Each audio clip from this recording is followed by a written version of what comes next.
आप शुरू करो, बैठ जाओ भाई, आप शुरू करो। धन्यवाद सभापति जी। वित्तीय वर्ष 2024-25 के लिए पेश किए गए आम बजट पर हो रही चर्चा पर मुझे बोलने का अवसर देने के लिए मेरी पार्टी, मेरे नेता आदरणीय अखिलेश यादव जी का आभार प्रकट करना चाहता हूं। महोदय, मुझसे पहले मेरी पार्टी के अन्य सदस्यों द्वारा अपने संबोधन में बजट के संबंध में उठाई गई आपत्तियों से मैं खुद को संबद्ध करता हूं। ये बजट वस्तुतः बाबा साहब भीमराव अंबेडकर जी के बनाए गए संविधान का अपमान है, क्योंकि इसमें संविधान सम्मत संघीय गणराज्य के ढांचे को पूरी तरीके से दरकिनार करते हुए सिर्फ और सिर्फ अपनी सरकार को बचाए रखने का समर्थन मूल्य चुकाया गया है। महोदय, हम सभी जानते हैं अंग्रेजी वर्णमाला के अक्षर ए से जेड तक होते हैं। इसके एक एक अक्षर मिलकर के ही वर्णमाला पूरा करते हैं। इसमें प्रत्येक अक्षर का समान महत्व है, लेकिन दुर्भाग्य है कि माननीय वित्त मंत्री महोदय ने सिर्फ ए टू बी का ध्यान रखा है, ए टू बी पर ही रुक गई। यहां ए यानी आंध्र प्रदेश, बी यानी बिहार।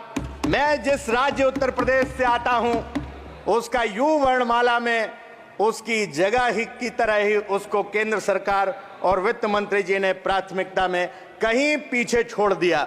मैं उत्तर प्रदेश की जो डबल इंजन की सरकार की बड़ी बड़ी बातें बीजेपी के उत्तर प्रदेश के लोग करते थे, मैं पूछना चाहता हूं कि आबादी के लिहाज से सबसे बड़े राज्य को क्या वित्तीय विशेष पैकेज मिलना चाहिए या नहीं मिलना चाहिए? घर में ठंडे चूल्हे पर अगर खाली पतीली है, मैं कैसे बोल दूं कि धूप फागुन की नशीली है? महोदय, जब बजट प्रस्तुत हो रहा था तब मुल्क के गांव, गरीब किसान, बेकारी से जूझ रहे मजदूर, महिलाएं और नौजवान, अगड़े पिछड़े, दलित, मुसलमान, शोषित, पीड़ित, वंचित टकटकी लगा करके बड़ी उम्मीद के साथ टीवी स्क्रीन पर देख रहे थे, लेकिन उन्हें नाउम्मीदी, मायूसी मिली। आजादी के 77 सालों के बाद इतने बजट लाने के बाद भी आखिर हम कौन सा भारत बनाना चाहते हैं जहां आज भी आम आदमी को शिक्षा, स्वास्थ्य, पेयजल जैसी मूलभूत सुविधाओं के लिए जूझना पड़ता है? जब उद्योगपतियों का आप लगभग 20 लाख करोड़ कर्जा माफ कर सकते हैं, तो फिर देश के किसानों का और बेरोजगार नौजवानों का शिक्षा ऋण क्यों नहीं माफ होना चाहिए? मनरेगा का बजट न बढ़ाना जहां निराश करता है, वहीं सरकार से अपेक्षा है कि मजदूरों के हित में मनरेगा के कार्य दिवस बढ़ा करके 2 गुने करने का काम किया जाए। पीएम आवास योजना सूची और लाल फीताशाही में उलझ करके कहीं ना कहीं सूची रह जाती है।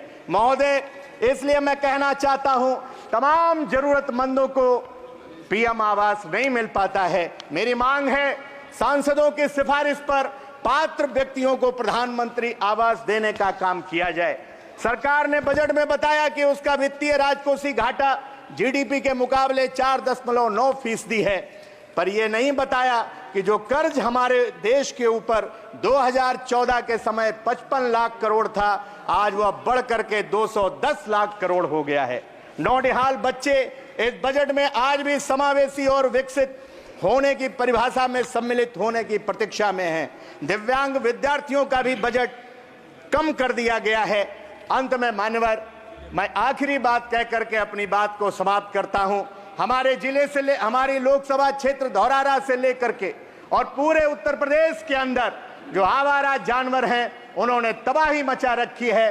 किसान दिन रात अपने खेत पर रहने को मजबूर हो रहा है। आवारा पशु लोगों की जान ले रहे हैं। उनको मुआवजा देने की मैं मांग करता हूं, कम से कम 10 लाख रुपए। और माननीय प्रधानमंत्री जी उत्तर प्रदेश के चुनाव में आपके भी क्षेत्र में घोषणा करके आए थे कि आवारा पशुओं की जिम्मेदारी मेरी है, लेकिन मैं माननीय प्रधानमंत्री जी का वो वादा याद दिलाते हुए इस विकट समस्या से मुक्ति दिलाने के लिए, अस्थायी योजना बनाने के लिए एक विशेष पैकेज की मांग करता हूं। आपने समय दिया, आपका बहुत बहुत धन्यवाद।